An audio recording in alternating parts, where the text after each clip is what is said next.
আসসালামু আলাইকুম। শুরু হয়েছে লা লিগার জমজমাট 2024-25 মৌসুম। এবার লা লিগায় টপ কন্টেন্ডার হিসেবে অবশ্যই ফাইট দিবেন রিয়াল মাদ্রিদ, যেখানে Kylian Mbappe, Jude Bellingham, Vinicius জুনিয়রের মতো প্লেয়ারগুলো একসাথে খেলছেন এবং রিয়াল মাদ্রিদের এই স্কোয়াড থেকে গ্যালাকটিকো 3.0 ভার্সন নামে নাম দেওয়া হয়েছে। অন্যদিকে বার্সেলোনা, যারা লেমিন ইয়ামালের সাথে স্প্যানের মিডফিল্ডার ড্যানি অলমোকে সাইন করিয়েছেন, তারাও আছেন টপে, অর্থাৎ শিরোপার জন্য ফাইট দিবেন। সেই সাথে অ্যাটলেটিকো মাদ্রিদ, যারা মাঝে মধ্যে রিয়াল মাদ্রিদ এবং বার্সেলোনাকে চমকে দিয়ে লা লিগা চ্যাম্পিয়ন হন, এবারও তারা শক্তিশালী স্কোয়াড গড়েছেন, যেখানে ডিয়েগো সিমিওনি আর্জেন্টাইন কোচের কাছে 5জন আর্জেন্টাইন প্লেয়ার আছেন তার স্কোয়াডে।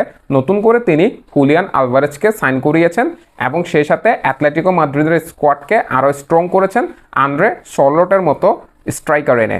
তাই এই 3 দলের মধ্যে কে নিতে পারেন লা লিগা এবং সেই সাথে লা লিগায় চতুর্থ অবস্থানের জন্য একত্রে ফাইট দিবেন 7টি দল, সেটি নিয়েই আজকের আলোচনা।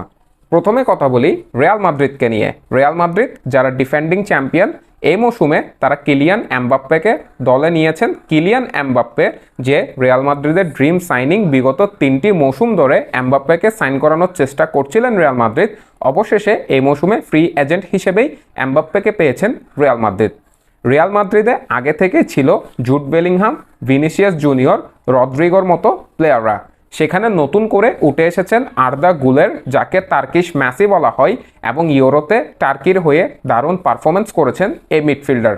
সেই সাথে তাদের পিছনে আছেন লুকা মদ্রিজের মতো ভেটেরান মিডফিল্ডার এবং ফ্রান্সের 2 মিডফিল্ডার এবং 2 স্পিডি মিডফিল্ডার, চৌমানি এবং কামাবিঙ্গা।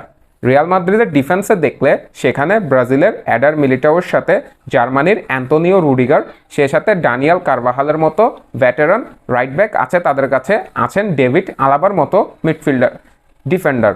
তাই রিয়াল মাদ্রিদের ডিফেন্স নিয়েও যে খুব বেশি কিছু করার নেই অপোজিশনের, অর্থাৎ রিয়াল মাদ্রিদের যে স্কোয়াড, সে স্কোয়াডের বিপক্ষে খেলতে নামতে যে কোনো দলের বিপক্ষেই এটি রিয়াল মাদ্রিদ সে দলগুলোকে ভোগাবে এবং বড় ব্যবধানে ম্যাচগুলো জিতে নেবে। বড় সব শিরোপা জেতার মতো স্কোয়াডই রিয়াল মাদ্রিদের আছে। তবে লা লিগার প্রথম ম্যাচেই মায়োরক্কার বিপক্ষে 1-1 গোলে ড্র দিয়ে হোঁচট খেয়েছে রিয়াল মাদ্রিদ।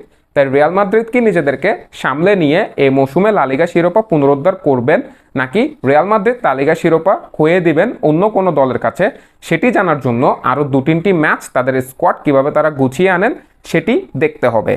এবং কিলিয়ান এমবাপ্পে তো ইতিমধ্যে বলে রেখেছেন যে দলের প্রয়োজনে যদি সিজনে 50 গোলও করতে হয়, সেটিও তিনি করতে রাজি আছেন।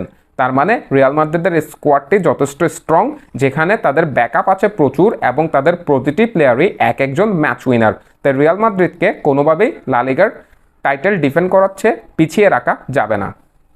এবার যদি কথা বলি বার্সেলোনাকে নিয়ে, বার্সেলোনার প্রতিপক্ষ যতটা না রিয়াল মাদ্রিদ এবং অ্যাটলেটিকো মাদ্রিদ, তার চেয়ে বড় তাদের প্রতিপক্ষ হলো ক্লাবের বর্তমান আর্থিক অবস্থা। ক্লাব কিন্তু গত মৌসুমে 60টি প্লেয়ার সাইন করিয়েছিল, যেখানে ইলকে গুন্ডোগান, ইনিগো মার্টিনেস, জাও কানসেলো, রবার্ট লেওয়ানডস্কির মতো নামগুলো ছিল।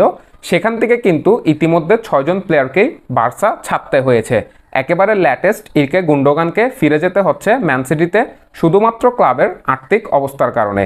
ক্লাবে লা লিগায় প্লেয়ার রেজিস্টার করার জন্য যে পরিমাণ বেতন স্কেল থাকা প্রয়োজন, বার্সেলোনার বেতন স্কেল ইতিমধ্যে তার চেয়ে 100 মিলিয়ন বেশি, অর্থাৎ 100 মিলিয়ন ঘাটতি আছে ক্লাবের কাছে, এবং সে ঘাটতি গত 3-4 সিজন ধরে ভুগাচ্ছে বার্সাকে, যেটি কোনোভাবে তারা ফিল আপ করতে পারছে না।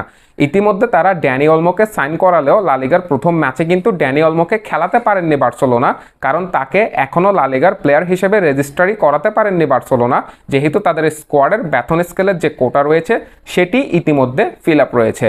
এবং বার্সেলোনার মধ্যে সবচেয়ে সিনিয়র 2 মিডফিল্ডার হলো ফ্র্যাঙ্কি ডিয়ং এবং ইকে গুন্ডোগান।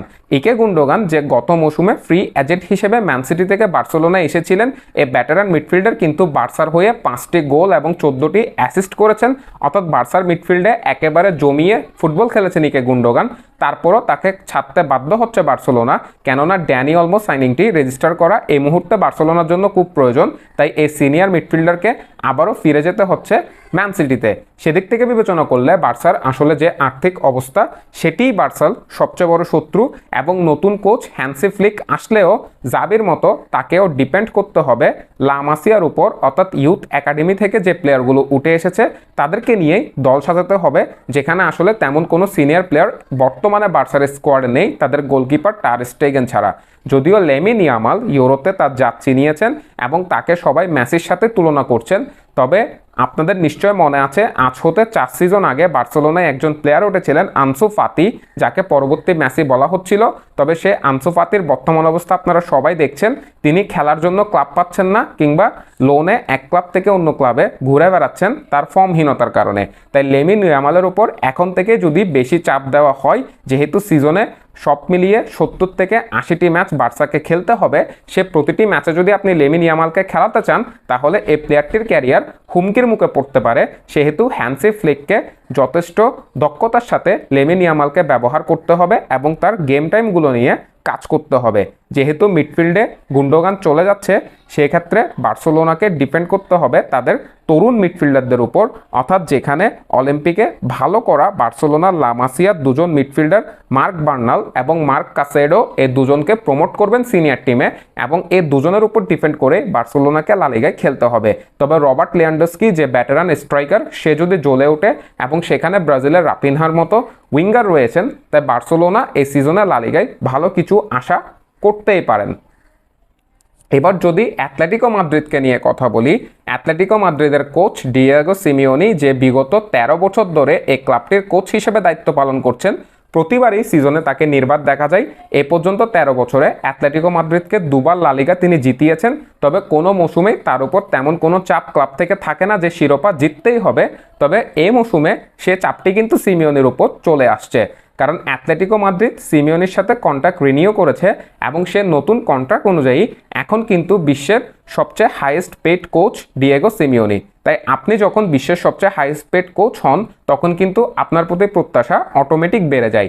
সেই সাথে এই ট্রান্সফার উইন্ডোতে অ্যাটলেটিকো মাদ্রিদ দারুণ কিছু সাইনিং করেছেন, যেখানে ম্যান সিটি থেকে আর্জেন্টাইন স্ট্রাইকার হুলিয়ান আলভারেজকে দলে এনেছেন অ্যাটলেটিকো মাদ্রিদ, সেই সাথে সাইন করেছেন শর্লটকে। তাই অ্যাটলেটিকো মাদ্রিদের অ্যাটাকিং লাইন আপ কিন্তু একেবারে চকচকে। সেখানে আর্জেন্টাইন মিডফিল্ডার ডিপল আছে এবং অ্যাটলেটিকো মাদ্রিদের মধ্যে ভেটেরান কিছু ফুটবলার আছে। তাই এই ব্যালেন্স স্কোয়াড নিয়ে লা লিগায় ফাইট দিতে পারবেন নাকি অ্যাটলেটিকো মাদ্রিদ, সেটি সময় বলে দিবে। যদিও তারাও তাদের প্রথম ম্যাচ জয় দিয়ে শুরু করেছেন, অর্থাৎ লা লিগায় যে টপ 3-তে অ্যাটলেটিকো মাদ্রিদ, রিয়াল মাদ্রিদ এবং বার্সেলোনায় থাকছেন এই মৌসুমে, সেটিতে আসলে কোনোভাবেই দ্বিমত পোষণ করা যাবে না। এবং মৌসুম শেষে বড় কোনো দুর্ঘটনা না হলে, যেমন জিরোনা গত মৌসুমে যেভাবে ফুটবল খেলেছেন সেটি কিন্তু এক্সেপশনাল ছিল, তারা তাদের সর্বোচ্চ ফুটবলটি অর্থাৎ সর্বোচ্চ সাফল্যটি গত মৌসুমে অর্জন করে ফেলেছেন, চ্যাম্পিয়ন্স লিগে কোয়ালিফাই করেছেন। সেরকম কোনো ক্লাব যদি এই মৌসুমে কোনো অঘটন না ঘটায়, তাহলে এই 3টি ক্লাবই লা লিগার টপ 3-তে থাকছে। এবার যদি আসি 4 নম্বর স্পটের জন্য, সেখানে চলে আসবে রিয়াল বেটিসের নাম, যেখানে নাবিল ফেকিরের মতো এক্সপেরিয়েন্স প্লেয়াররা রয়েছেন। সেই সাথে রিয়াল সোসিয়াদাদ, যাদের মধ্যে মার্টিন জুবিমেন্ডি থেকে যাচ্ছেন, এবং স্প্যানের মিডফিল্ডার মিকেল মেরিনো এখন কিন্তু এই ক্লাব থেকে মুভ করেননি, অর্থাৎ তারা দুজনেই রিয়াল সোসিয়াদাতে আছেন। তারাও ফাইট দিবেন 4 নম্বর সে পজিশনের জন্য।